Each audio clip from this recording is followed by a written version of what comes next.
qual é a sua teoria pro voo da Malaysia? Voo da Malaysia? Dá o contexto primeiro. Tá, né? Tá bom, vamos lá. Para quem não sabe aí desse voo da Malaysia, né? Se você não nasceu depois de 2014, tem gente que assiste você que nasceu depois Nossa, de 2014. já tem 11 anos, hein? É. 11 anos já. Caramba. Foi um avião 777 que desapareceu. Ao que tudo indica no mar. O ponto de desaparecimento dele é muito conhecido. Quer dizer, o ponto em que o transponder foi desligado é muito bem conhecido. Ele ia de Kuala Lumpur para a China, para Pequim ou algum lugar ali na China. Ele decola e ele tá fazendo essa rota quando chega em um ponto em que vai ser a transferência de controle de um espaço aéreo para outro. Ele não se comunica mais e o transponder é desligado. Acho que estava entrando no Vietnã. Isso, no espaço aéreo do Vietnã. Isso. E aí, a minha teoria é o seguinte: tem diversas teorias, tem umas. Peraí, mas a primeira você já adiantou. Você acha que o transponder foi desligado? Foi desligado. Intencionalmente. Intencionalmente. Tá. Tem algum motivo plausível para isso? Tem várias teorias, né? Ah, é? Se fosse falha elétrica, assim, o transponder, ele tá ligado... O avião, quando ele é construído, ele tem diversas camadas de segurança para que, se ele perca um gerador, se houver a perda de um gerador em voo, ele vai perder determinadas cargas elétricas a bordo que não são necessárias para voo. Por exemplo, o seu sistema de entretenimento que está passando filme, perde isso. Tá. E outras coisas ficam sempre funcionando. Então, uma das últimas coisas que vai se perder é transponder. Antes de perder o transponder, você perderia piloto automático, por exemplo. Então, por que eu digo que ele foi desligado? Porque a partir do momento que some o transponder, e ele teria que falhar 2, porque o 777 ele tem 2 sistemas de transponder, os 2 teriam que falhar para não ser desligado. O tipo de curva que ele faz, assim, ó, com o transponder ligado, o radar sabe onde o avião tá. Certo. Sabe a altitude, velocidade, o número do voo, sabe tudo. Aparece na tela do controlador. Com o transponder desligado, o radar continua pegando informação do avião, mas é por reflexão. Vai um feixe de ondas e aparece um bip, igual o sonar de submarino. Aparece um bip. Mas ninguém sabe quem é, para onde está indo. Algumas coisas fica meio tentativa e erro. Sim. E depois que desliga, ele faz uma curva e volta passando por cima do continente. E isso tudo o radar militar da Malásia pegou. E não fizeram nada. Isso é uma grande cagada na história toda. Aí ele atravessa em direção a Sumatra. E aí faz uma curva para a direita. E entra no Índico. Ele faz uma curva para a direita ainda para desviar do espaço aéreo da Sumatra, porque se ele entra no espaço aéreo da Sumatra, ele não sabe se vão pegar ele ou não. Porque quando ele faz no espaço aéreo da Malásia com... Qual que é o país vizinho ali da Malásia? Não é o Vietnã. A gente vai colocar um mapa aí para... Isso, ele fica bem na divisa entre os dois países. Então é como se fosse assim, o radar daquele cara pega...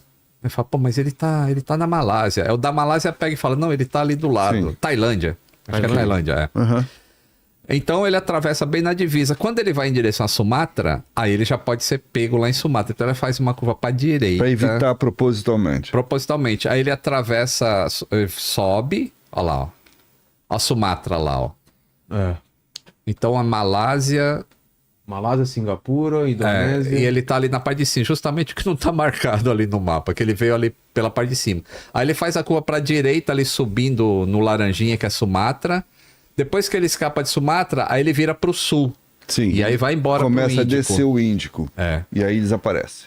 E aí desaparece. A minha teoria é o comandante, porque existe evidências de que no simulador de voo da casa dele tinha uma rota pro sul do Oceano Índico, que não tem nada lá, nada voa lá. Mas ele precisava de pontos geográficos se ele quisesse alimentar o computador do avião. Com desligado, ninguém encontra, Aí como é que ele faz isso, né? Porque tem um copiloto lá. É. Aí na minha teoria, existe uma teoria que fala assim, ele despressurizou o avião, por exemplo, e aí todo mundo apagou. Apagou. Na minha teoria, ele faz ao contrário. Ele elimina, anula o copiloto na cabine. O quê? No soco? Não, existe uma maneira, eu não vou falar porque Tá bom, tá bom. mas existe uma maneira de você elimina o cara. Tá. E aí a sua porta é blindada. Ok, ninguém entra. É um voo de 6 horas. É noturno. Todo mundo vai dormir. Pra chegar acordadinho lá na... Ou os outros vão ficar assistindo filme. E aí você pega o microfone e fala pras comissárias assim: eu e o copiloto estamos legal aqui, não queremos comer, não precisa incomodar. Tá E tudo aí certo. ele pode se suicidar tranquilamente. E aí ele tem tempo de fazer o que ele tem que fazer da maneira que ele quer. E para as comissárias é um voo normal. Os passageiros também não ficam nervosos, porque se ele avisa alguma coisa, aí ele vai ter problema, vai ter gente querendo arrombar a porta, vai Sim, virar um claro, caos. Claro. Então é um voo normal, tá seguindo, e ele tinha combustível para aquele tempo de voo. Aí com o copiloto eliminado, ele faz toda essa travessia. Por quê? Aí isso eu não sei explicar. Porque a cabeça de um, né? A gente não sabe. Porque ele pode ter resolvido se suicidar e levou junto com ele os 100 e poucos passageiros que estão lá. É mais que isso. Mais que isso. E aí ele Acho vai... que é 200 e pouco. E aí, tipo, escolher o sul do Índico é assim, é de uma... Ele tava voando pra terra de ninguém, né? Isso, Não tem nem terra ali. Ninguém sabe nada ali e jamais seria encontrado. Ali onde estão as fossas mais abissais que existem no... Então, só que recentemente saiu uma tese muito interessante de um cara que ele fala ele refina o cálculo matemático da localização do avião e mais. Ele provavelmente deve ter usado inteligência artificial também para auxiliar nos cálculos. É que nas teses em que eu me baseio, ele voa até acabar o combustível. E aí, não sei se ele já... Se ele vai tentar pousar o avião ou não, porque aí não faria sentido. Ele levou até lá, ele vai afundar o avião. Então o avião perde o controle e cai e No acabou. mar. Cai no mar, todo mundo Morre na hora. Só que com esse paper novo que saiu, e eu li ele, ele é bem bem denso. O cara disse o seguinte: ele tentou pousar o avião. Ele se Tentou fazer o avião será? flutuar. Por que não sabemos também? Porque talvez ele quisesse assim, se eu conseguir aterrissar esse avião Sim. sem quebrá-lo, ele vai afundar e não tem evidência nenhuma. Nada. Nunca ia ser encontrado. Mas do jeito que ele caiu, Ele espatifou o avião. ele quebrou algumas partes. Aí as partes derivaram pelas correntes marítimas e Algumas chegaram... apareceram na África depois. Isso. Nossa. Apareceu lá em Madagascar, junto com o pessoal do desenho. Apareceram os pedaços lá e acharam os tipos de craca que criou na Na superfície. fuselagem, um pedaço. Eles conseguiram calcular até de onde que veio aquela craca lá, pela corrente marítima, e aí era no sul do Índico lá. Mas esse cara, com a tese dele, você consegue ter mais certeza do local da queda, porque foi controlada. Só no momento final, quando ele já não tinha mais energia nenhuma, os 2 motores desligados,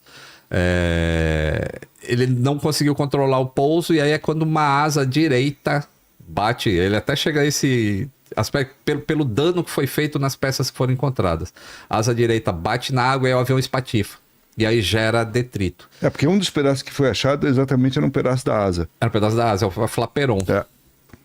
Então a minha tese o cara matou o copiloto e ele não despressurizou o avião, manteve o avião voando, porque essa rota longa que foi feita, se o avião perde o sistema elétrico, você não faz esse tipo de curva que o avião estava fazendo. Então ele estava totalmente controlado o tempo todo. Altitude, velocidade. Então, não perdeu o sistema elétrico. Se não perdeu o sistema elétrico, não perde o radar. Não perde o transponder. E tem mais. Por que que não se comunicou? Sim. É. Porque ele não tinha intenção. Não tinha intenção. Porque se você tá com problema, você se comunica, né? Eu li que recentemente tem familiares das vítimas que pressionam até hoje o governo da Malásia, até pela questão da indenização, porque eles não foram indenizados até Sim, hoje. porque não existe a materialidade Exatamente. Então as famílias pressionam o governo da Malásia e o governo da Malásia anunciou que ia fazer uma nova expedição, busca, exatamente, uma nova Baseado nesse paper do cara, eles vão reduzir o espaço da busca. Não vai adiantar muito encontrar. Vai materializar o fato, vai ter as ossadas, provavelmente. Mas do ponto de vista da solução do problema, Não vai saber. ter. Porque o avião está completamente operacional. Então, todos os dados da caixa preta é de um avião perfeito. Não tem uma pane naquele avião. E o da caixa de voz, ela só grava as 2 últimas horas de voo. Então, a gente vai ter as 2 últimas horas. Se ele não falou nada nessas 2 últimas horas de voo, não tem nada para se ouvir. Então, ele vai continuar sendo o maior mistério da aviação. Esse não vai ter solução nunca, né? Eu acredito que não. A menos que ele fosse ter esse cérebro pink, o cérebro lá. Se ele fosse um cérebro assim e falar, bom, agora eu tô indo pro mergulho, né? Vou pousar esse avião, então eu vou dizer o que que eu fiz e por que que eu fiz. Pra se vangloriar do feito dele. Aí teria alguma coisa gravada. Senão, nada vai auxiliar a desvendar esse mistério. Você sabe que logo depois do acidente, que fizeram o rastreio de uma região lá do Índico, com barcos, né, à procura de evidências do avião, durante uma dessas operações com um robô, eles detectaram coisa no Umas fundo, anomalias, né? desceram um robô, não era o avião, era um navio. Eles estavam procurando um avião, acharam um navio. E pelo tipo de imagem... E pelo tipo de imagem, estimaram que era um navio que estava há mais de 100 anos ali afundado. Ele devia ter até ouro, né? Você vai ficar rico numa dessas. Só que eles nunca souberam que navio que era aquele, porque o foco da operação era achar o avião. Então eles apenas localizaram, aqui tem um naufrágio, ninguém sabe qual que é, mas temos que ir embora. Então eles estavam procurando um navio, um avião, acharam um navio, que não se sabe até hoje que navio que era. Então tem um mistério dentro do outro aí. Aí você vê, por exemplo, Esse é o que acharam? Esse é o que acharam. Tá vendo essas cracas aí? Lá em cima, né? Os do lado também. marisquinhos. É isso aí que eles calcularam o tipo que é, então eles sabem as camadas que essa craca desenvolveu. Aí consegue calcular exatamente mais ou menos o local onde isso aí se soltou da asa do avião. É um negócio absurdo a ciência, viu, cara? Então, Lito, o voo da Malásia, o Malaysia, vai ser um enigma como foi a Amélia Earhart. Vai. Qual que é esse? Vamos lá. O da Explica aí. Amélia. A Amélia é uma pilota americana que ela estava dando a volta ao mundo.